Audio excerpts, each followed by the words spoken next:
कोल्हापूरच्या शाहूवाडी तालुक्यातील शिरगाव एरवी हे शांत आणि निसर्गरम्य गाव, पण याच शांततेच्या मागे एक अत्यंत भयानक आणि खळबळजनक कट रचला जात होता.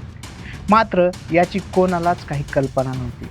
शिरगावच्या माजी सरपंच सुरेखा शिवाजी न्यारे आणि त्यांच्या अगदी समोरासमोर राहणारा त्यांचा शेजारी प्रकाश उर्फ बाबू आनंदा पाटील, दोन्ही कुटुंब एकमेकाच्या इतके जवळ होते की शेतातील कामे असोत, घरातील सुखदुःखाचे प्रसंग प्रकाश आणि सुरेखा नेहमी एकत्र दिसायची. पण याच कौटुंबिक आणि जुन्या ओळखीच्या आड एक गुप्त आणि अनैतिक संबंधाचं जाळं विणलं गेलं. काळाच्या ओघात हेच नातं एका अत्यंत भीषण वळणावर येऊन ठेपलं. सुरेखा या प्रकाशकडे वारंवार लग्नासाठी तगादा लावत होत्या. केवळ तगादाच नाही, तर लग्न न केल्यास वाईट परिणाम भोगण्याची धमकीही त्या सातत्याने देत होत्या. प्रकाशच्या मनात या त्रासाने आणि भीतीने एक भयंकर सुडाची भावना जन्म घेतली. त्याच्या डोक्यात एकच विचारचक्र फिरू लागलं, यातून सुटका कशी मिळवायची. मग त्याने आखला एक असा कड जो ऐकून कोणाच्याही अंगावर काटा येईल. काय आहे ही संपूर्ण घटना आपण या व्हिडिओच्या माध्यमातून समजून घेऊ. नमस्कार, मी बालाजी आणि तुम्ही पाहताय कार्यारंभ. 26 जुलैच्या त्या रविवारी सकाळी साधारण 11 वाजता पावसाचे दिवस असल्याने वातावरणात हलकासा गारवा जाणवत होता. प्रकाशने सुरेखा यांना पंढरपूरच्या वारीला जाण्याचे आमिष दाखवून गावाबाहेर असलेल्या लिंडोरीच्या वाड्याजवळील म्हशीच्या गोठ्यात बोलावून घेतलं. नेहमी एकत्र काम करत असल्याने सुरेखा यांच्या मनात संशयाची पुसटशी कल्पना देखील आली नाही. त्या अगदी बिनधास्तपणे त्या निर्जन गोठ्यात पोहोचल्या. पण तिथे वारीची कोणतीही तयारी नव्हती. तिथे वाट पाहत होता त्यांचा काळ. काही क्षणातच दोघांमध्ये पुन्हा लग्नावरून वाद सुरू झाला आणि तितक्यात प्रकाशच्या डोक्यात संतापाचा उद्रेक झाला. काहीही न विचारता त्याने अचानक सुरेखा यांचा गळा आवळायला सुरुवात केली. एका माजी सरपंचाचा त्या म्हशीच्या गोठ्यात अत्यंत निगूढपणे अंत झाला. सुरेखा यांचा श्वास थांबला, पण प्रकाशचा खरा थरार तर आता सुरू होणार होता. गुन्हा तर घडला होता, पण आता पुरावा कसा नष्ट करायचा हा सर्वात मोठा प्रश्न त्यांच्यासमोर होता. प्रकाशने अत्यंत थंड डोक्याने पुढील प्लॅन रचला.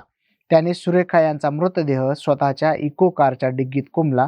त्याला माहीत होतं की कोल्हापूरच्या जर मृतदेह कोल्हापुरात टाकला तर लगेच पकडले जाऊ, म्हणून त्याने ठरवलं की थेट मुंबई गाठायची आणि समुद्राच्या खोल पाण्यात हा मृतदेह फेकून द्यायचा, कायमचा नष्ट करायचा.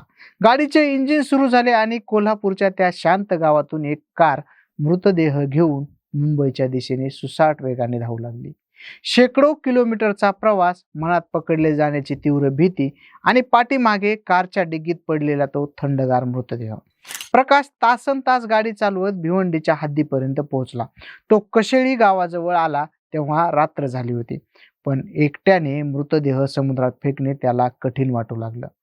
घाबरलेल्या आणि गोंधळलेल्या अवस्थेत त्याने मदतीसाठी भिवंडीत राहणाऱ्या आपला भाचा संदेश मोरे याच्याशी संपर्क साधला. पण नियतीचा खेळ जरा वेगळाच होता. भाच्याने प्रकाशची ही भयानक योजना ऐकताच मदतीस नकार दिला आणि अत्यंत हुशारीने थेट पोलिसांना या प्रकरणाची माहिती दिली. दुसरीकडे भिवंडी पोलीस ठाण्याचे पथक नेहमीप्रमाणे गस्तीवर होते. भिवंडीच्या रस्त्यावर संशयास्पद वाटणाऱ्या त्या इको कारला पोलिसांनी अडवलं. चालकाच्या सीटवर बसलेला प्रकाश प्रचंड घामजलेला होता. त्याचे हात थरथरत होते आणि त्याच्या चेहऱ्यावर स्पष्टपणे भीती दिसत होती. पोलिसांच्या तीक्ष्ण नजरेने त्याचा हा गोंधळ तात्काळ टिपला.